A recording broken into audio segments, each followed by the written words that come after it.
저는 이번에 아주 짧게 필리핀의 마닐라에 있는 저희 한국 아카데미 선교사 자녀 학교를 다녀왔습니다. 저희 명성교회가 지금 수십 명과 섬기고 있는 귀한 기관인데, 우리 교장 선생님께서 저희 교회 출신이신 귀한 교육자신데, 이번에 한 10여 년 정도 마닐라 한국 아카데미를 귀하게 섬겨주시고 은퇴하시면서 제가 가서 축하의 말씀을 드리기 위해서 한 이틀 정도 짧게 다녀왔습니다. 가서 섬기시는 많은 우리 교사 선생님들 만나면서 굉장히 많은 도전을 받았습니다.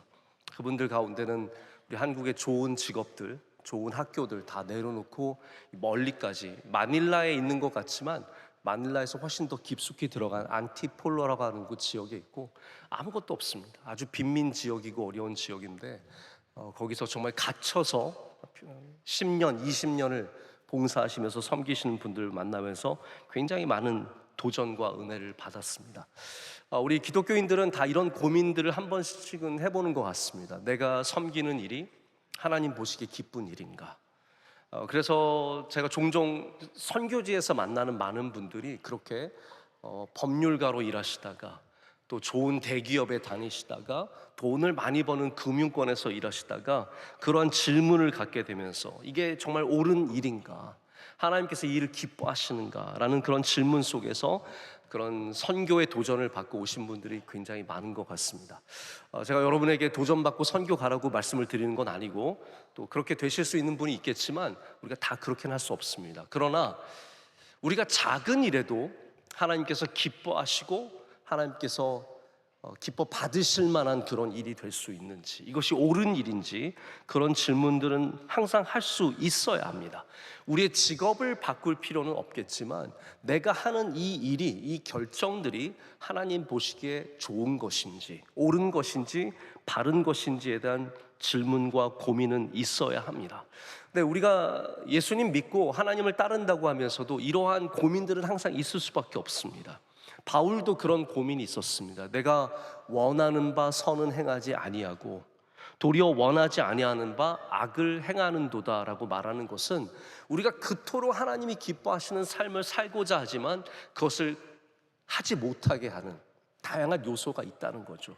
이 로마서에서 말하는, 바울이 말하는 것은 죄입니다. 우리가 갖고 있는 죄 때문에 우리의 마음에 있는 선함을 이루지 못하는 연약함을 갖고 있다고 고백하는데, 이 죄 말고도 우리가 옳은 결정을 내리지 못하도록 막는 다양한 함정들이 있습니다.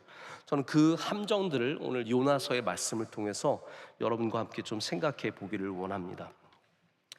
여러분, 요나서를 좋아하시는지 모르겠는데 성경에서 가장 재미있는 책 중에 하나가 요나서 아닐까요?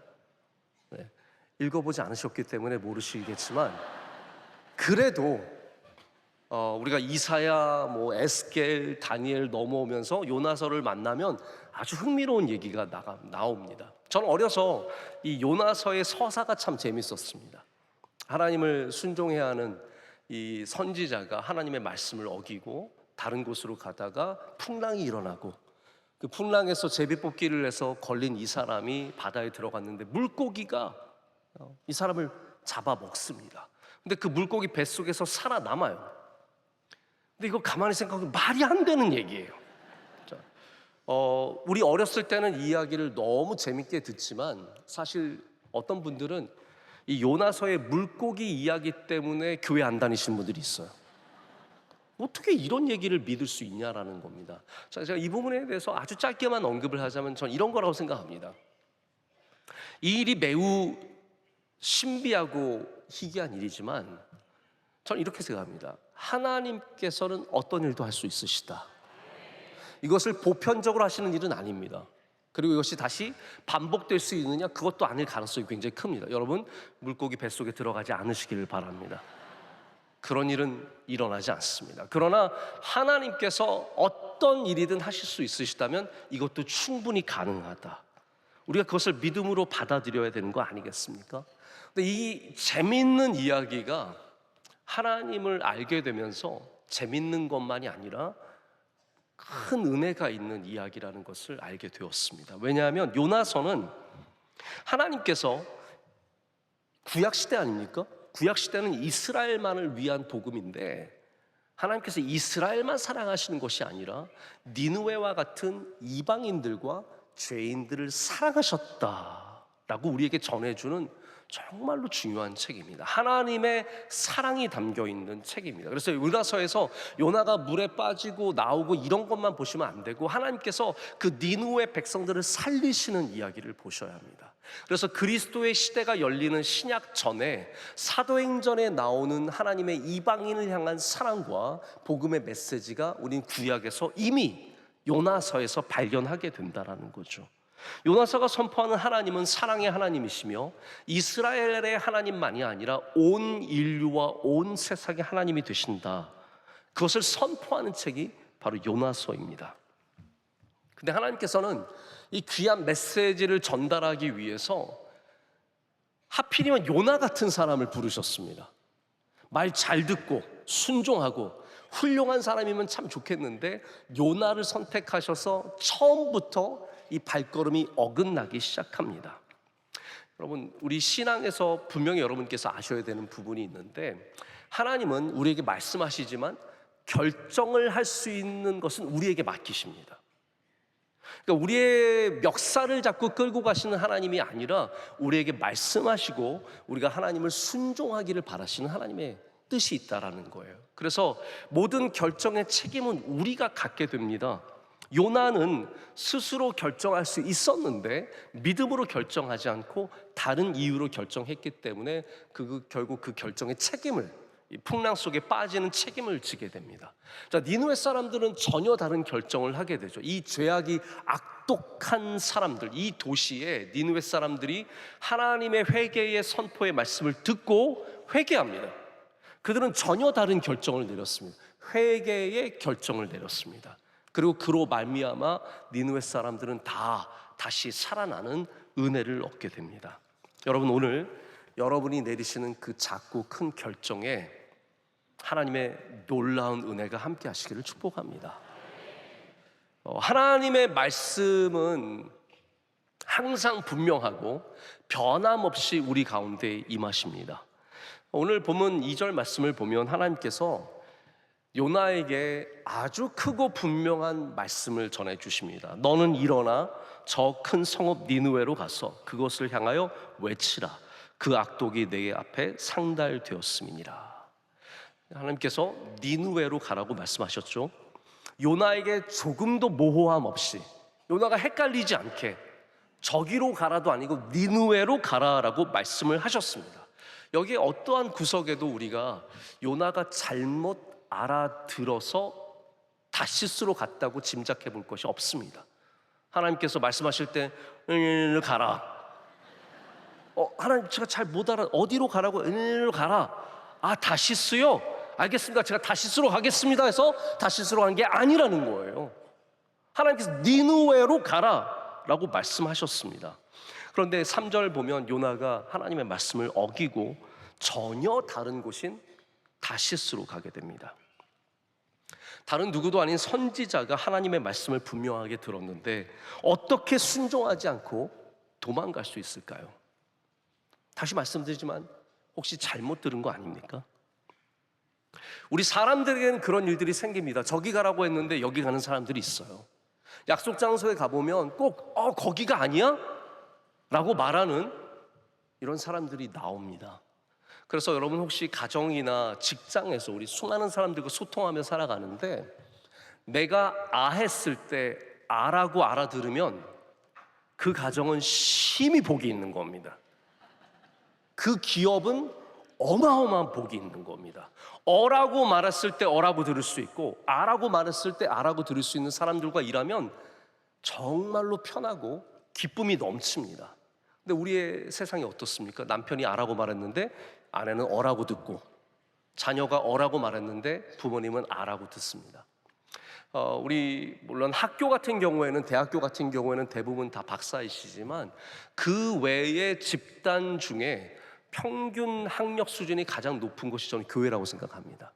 우리 교회에서 일하는 목사들은 최소한 대학원을 나왔습니다. 학부를 졸업하고 대학원도 보통 다니는 2년제 대학원이 아니라 우린 3년제 대학원을 다닙니다. 공부를 해도 1년을, 그러니까 공부를 못해서 1년을 더 하는 게 아니라 3년제라서 3년을 공부를 해야 합니다. 그것도 부족하다고 해서 더 공부를 하시는 분들, 더 높은 상위의 그 마스터 디그리를 받고 박사를 받은 분들도 많아요. 근데 제가 이렇게 훌륭한 목사님들과 목회를 하고 있는데 못 알아듣는 사람들이 너무 많아요. A라고 말했는데 C를 행하는 사람들, B라고 말했는데 D라고 행하는 사람들, 어찌 그런 사람들이 그리 많은지요. 네. 로마서 17장 17절 말씀. 이 세상에는 잘못 이해해서 그렇게 가는 사람들이 있습니다. 자, 그럼 우리도 하나님의 말씀을 잘못 이해해서 다시스로 가고 있는 것일까요? 그렇지 않다라는 겁니다. 우리가 하나님께서 어떤 말씀을 하시는지 우리 너무나 잘 알고 있습니다. 이 시대는 하나님의 말씀이 부족한 시대가 아닙니다. 하나님께서 육성으로 요나에게 말씀하셨겠죠? 더 이상 우리는 하나님의 그런 육성을 듣는 시대는 아닙니다. 종종 듣는 분들도 계시겠지만 그런 일들은 극히 드문 일들입니다. 우리는 육성이신 하나님의 음성보다는 더 분명하게 우리에게 주신 하나님의 말씀을 두고 살아가고 있습니다. 지금도 하나님께서는 우리에게 분명하게 하나님의 뜻을 말씀하고 계십니다. 그러니까 도둑질하는 사람이 하나님의 말씀이 헷갈려서 도둑질하는 게 아닙니다. 훔치라고 하신 거 아닌가? 가서 남의 거 빼앗아 가라고 말씀하신 것이 아닌가? 헷갈려서 가서 그런 것을 하는 것이 아니라 남을 비난하고 회방하고 미워하는 사람들이 하나님의 말씀을 잘못 알아들어서 가서 미워하는 것이 아니라 다 하나님의 말씀을 분명하게 들었지만 우리의 뜻대로 다시스로 가고 있다는 거예요. 말씀은 지금도 살아서 역사하시고 하나님의 말씀은 지금도 분명하게 우리에게 들리고 있습니다. 어떤 모호함 없이 우리에게 분명한 목소리를 들리고 있음에도 우리는 요나처럼 우리의 마음대로 가고 있습니다. 제가 솔직히 말씀드리자면 여러분이 정말로 좋은 말씀을 듣기를 원한다면 이런 미디어 플랫폼에서 들을 수 있는 좋은 말씀들이 너무나 많습니다. 제가 들어도 와, 이렇게 어떻게 좋은 설교를 하실 수 있을까라는 분들이 너무너무 많습니다.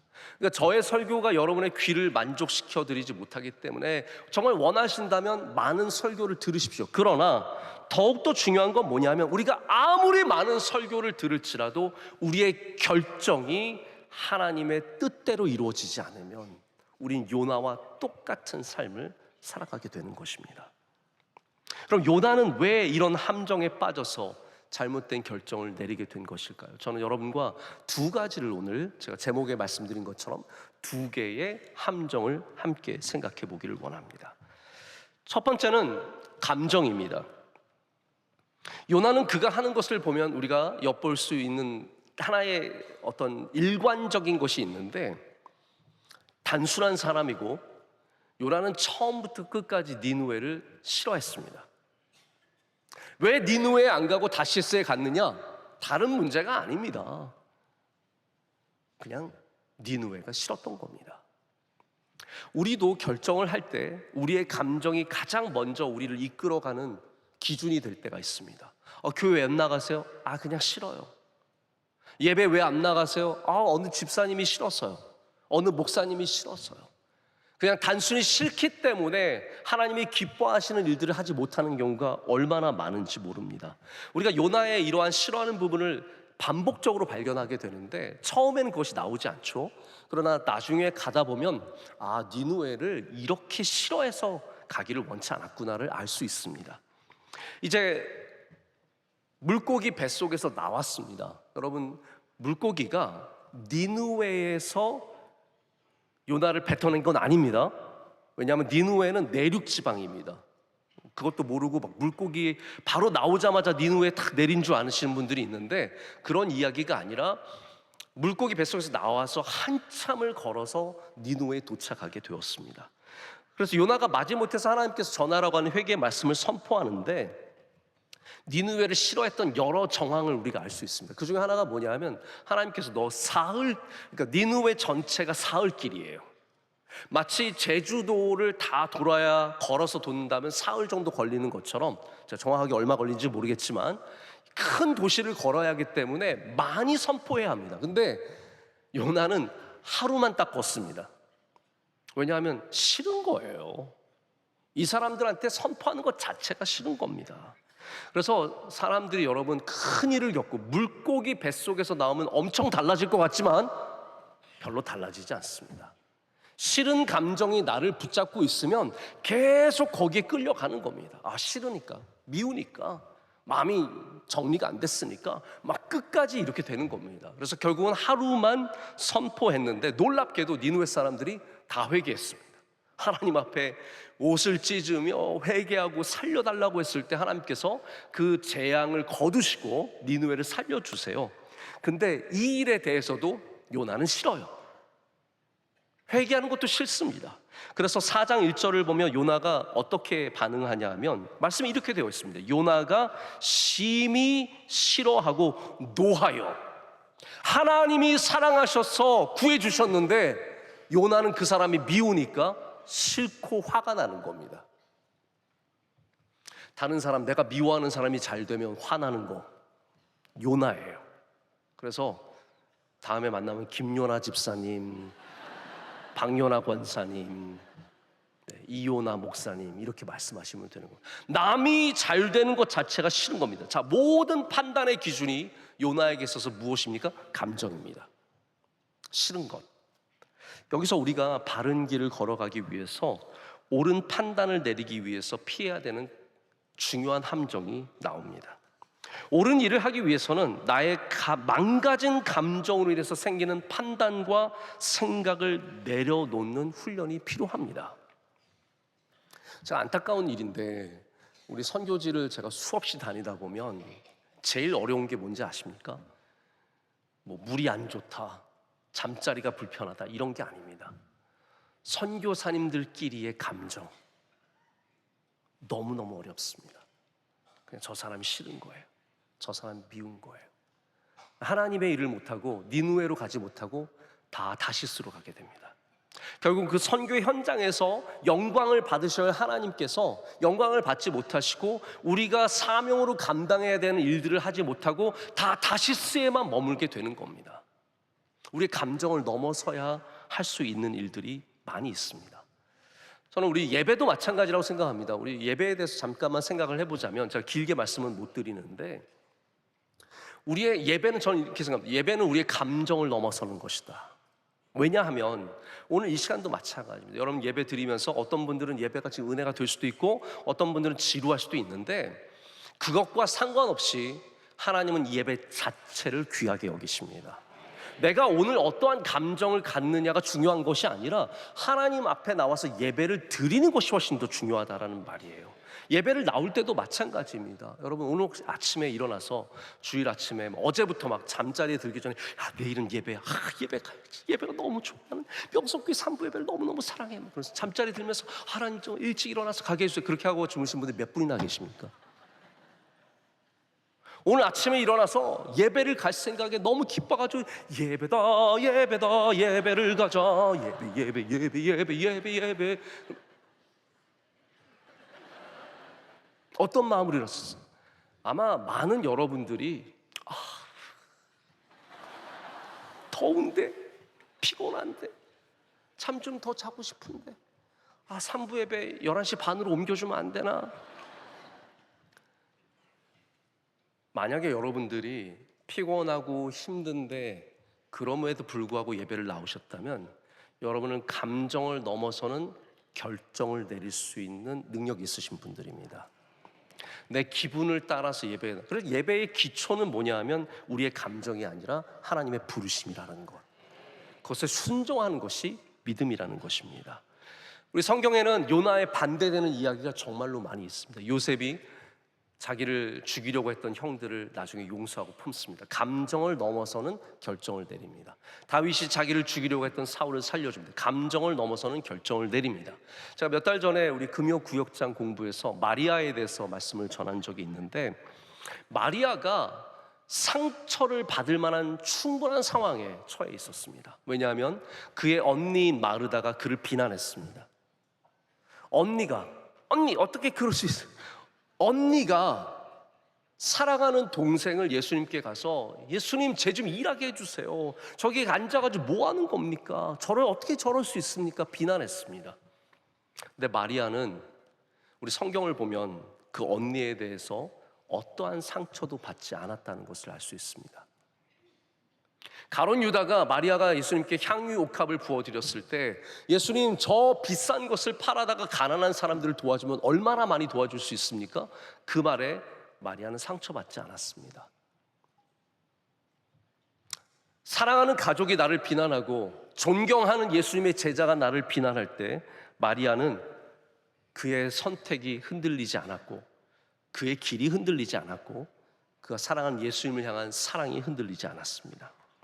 여러분, 감정은 원래 굉장히 중요한 역할도 합니다. 신앙의 감정이 얼마나 중요합니까? 우리에게 풍부한 경험을 하게 하는 것이 감정입니다. 하지만 미움과 우리의 편견이 우리의 판단을 지배하기 시작하면 우리는 그 함정에 빠지기 시작하고 그 함정에서 벗어나지 못하게 됩니다.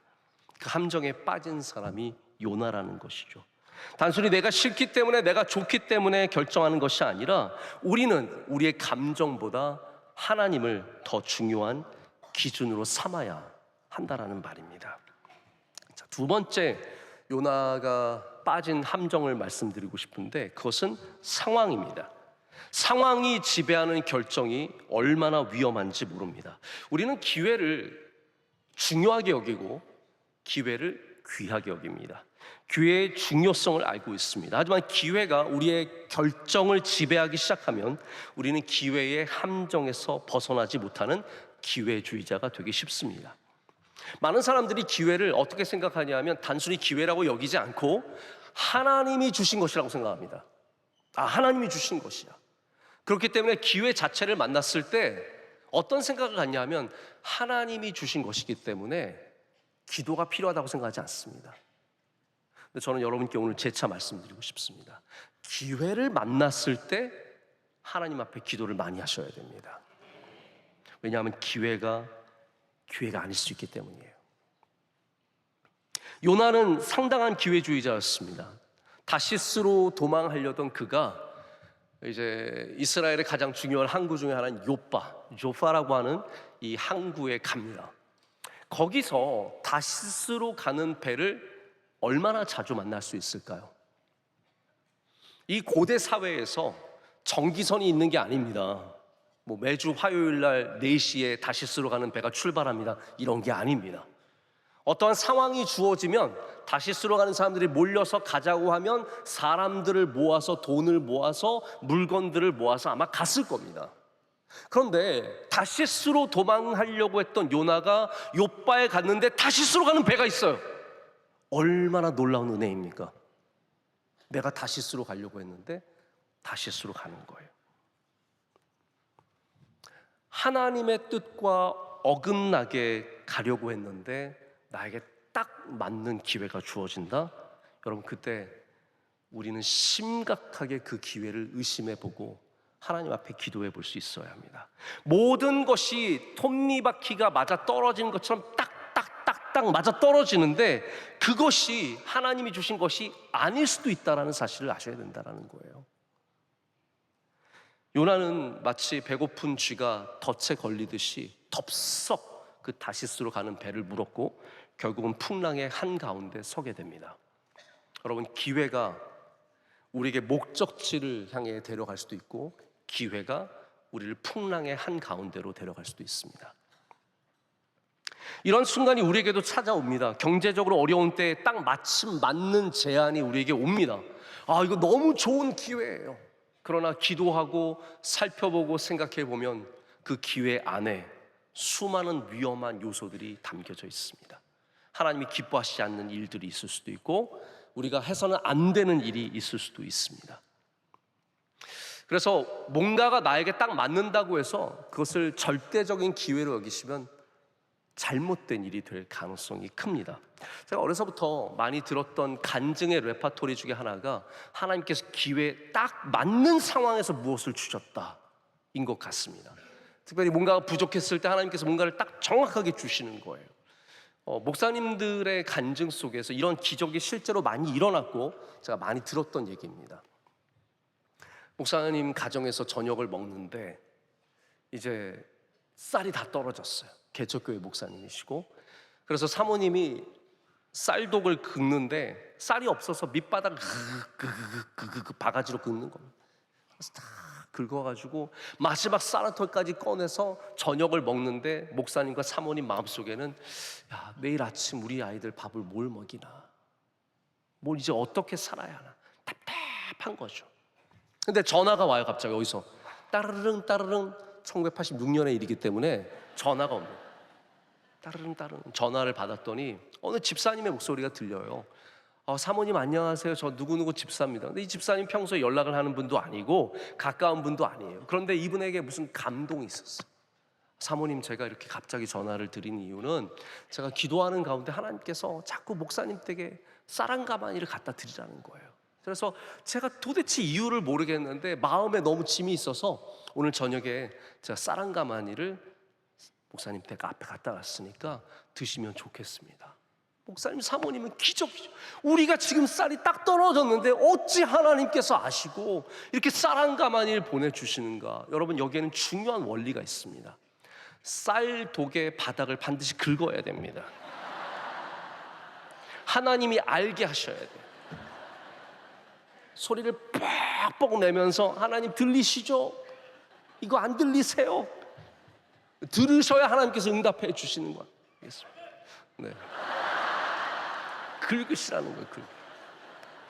우리가 근데 이런 이야기를 듣다 보면 어떤 생각을 갖냐면, 하나님께서는 뭔가 상황에 딱 맞게 역사하신다라는 믿음을 갖게 되죠. 근데 여기 주의할 것이 있습니다. 물론 하나님께서 일하실 때 상황에 딱 맞게 일하십니다. 골리앗이 나왔을 때 하나님께서 다윗을 그곳에 딱 보내주십니다.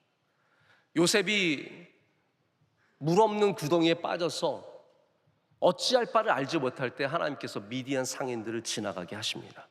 하나님께서 여러분의 삶 가운데도 딱 맞는 은혜 주시기를 축복합니다. 근데 주의할 건 뭐냐 하면 모든 딱 맞는 상황이 하나님이 주신 것은 아닐 수도 있다는 거예요. 모든 딱 맞는 상황이 다 하나님이 주신 거라면 바로 여기 다시스로 가는 배가 있었던 것도 하나님이 주신 기회였겠죠. 그러나 그렇지 않았다는 겁니다. 우리는 딱 맞는 상황에서 오히려 기도해 볼 필요가 있습니다. 만약 예수님께서 예루살렘 성에 입성하실 때 이게 나를 세상의 왕으로 부르신 하나님의 뜻이구나라고 생각하셨다면 어떻게 됐겠습니까? 모든 상황이 예수님을 왕으로 만든 상황이었습니다. 예수님은 나귀를 타고 입성하셨지만 사람들은 호산나 호산나 다윗의 자손으로 오시는 이유, 그게 무슨 말입니까? 왕이라는 뜻이에요. 우리가 당신을 왕으로 모십니다. 종려나무가지를 흔들고 밑에 깔고 자기의 겉옷을 깔면서 정말 왕처럼 예수님을 모셨습니다. 모든 상황이 예수님 왕이 되시면 됩니다. 근데 예수님은 그 상황에서 내가 이거 왕으로 부름을 받았나 보구나 생각하지 않으셨습니다. 오히려 겟세마네 동산에 가셔서 기도하셨습니다. 땀이 피가 되도록 기도하셨고, 그 가운데 오래전에 이사야의 예언을 통해서 주신 메시아의 약속을 이루시기 위해서 상황을 버리시고 하나님의 뜻을 붙잡으셨습니다. 모든 것이 다 맞아 떨어진다고 할지라도 우리는 기가 막힌 기회 속에서도 하나님 앞에 땀을 피처럼 흘리며 기도할 수 있는 사람들이 되어야 합니다. 그래야 우리가 이 함정에 빠지지 않는다는 말입니다. 옳은 일을 결정하는 것은 일종의 훈련입니다. 훈련이라는 말은 반복해서 연습해야 된다는 것이죠. 여러분께서 어느 날 갑자기 하나님의 뜻에 맞는 결정을 내리는 것이 아니라 오늘 작은 일들에 하나님이 기뻐하시는 것을 결정할 때 중요한 일 앞에서도 여러분께서 옳은 결정을 내릴 수 있다는 겁니다.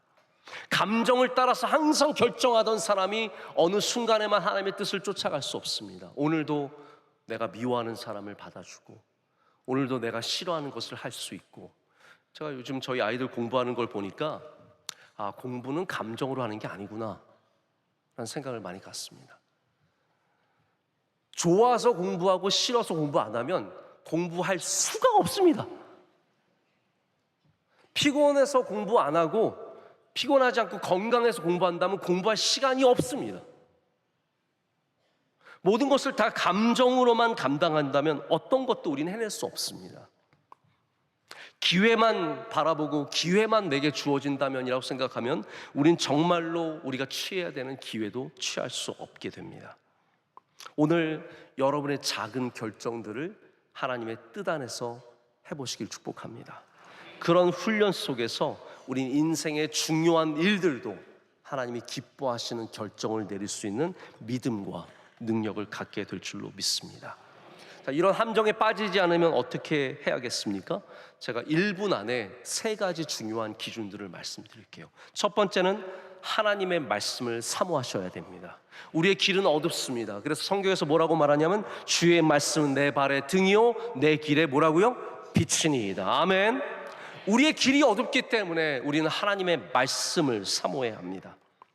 두 번째는 기도해야 합니다. 기도로 하나님께 엽줍는 사람들이 되어야 합니다. 상황이 아무리 그럴듯할지라도 우리는 먼저 무릎을 꿇어야 합니다. 세 번째는 하나님의 선하심을 신뢰해야 합니다. 하나님께서 내게 맡긴 결정을 하나님을 신뢰하는 마음으로 하나님이 기뻐하시는 일들로 결정할 때 하나님은 그 결정을 반드시 도와주십니다. 그 하나님을 신뢰하는 사람들이 함정에 빠지지 않고 옳은 결정들을 내리게 됩니다. 말씀을 맺습니다. 우리 모든 삶에는 니느웨와 다시스가 있습니다. 하나님께서 가시라고 말씀하시는 자리와 감정과 상황이 편하게 우리를 이끄는 자리로 나뉩니다. 오늘 여러분들은 어떻게 보면 감정과 상황을 다 이겨내고 여기 니느웨까지 오셨습니다. 그러나 수많은 사람들은 여전히 다시스를 향해서 나아갑니다. 여러분들의 삶을 다시 한번 이 말씀을 비추어 점검하시기를 축복합니다. 내가 지금 감정만으로 판단하고 있는 것이 아닌가? 상황에 맞아 떨어진다는 이유로 스스로를 설득하고 있는 것은 아닌가? 그리고 가장 가까운 곳에서 가장 사소한 일 속에서 옳은 것을 선택하는 훈련을 이어가실 때 여러분께서 다시스로 도망가는 사람이 아니라 하나님이 기뻐하시는 니느웨로 가는 주님의 귀한 백성들 될 줄로 믿습니다. 기도하겠습니다. 거룩하신 하나님 아버지 감사합니다. 오늘도 우리를 불러주시고 주님의 뜻 안에 있게 하심을 감사합니다. 오늘 우리에게 말씀하신 하나님의 음성을 잘 듣게 하여 주시옵소서.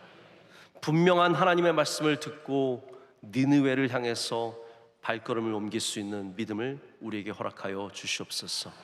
여기 모든 성도들이 내리는 작은 결정 하나하나에 주님의 크신 은혜가 임하게 하여 주시옵소서. 예수님의 이름으로 기도드립니다. 아멘.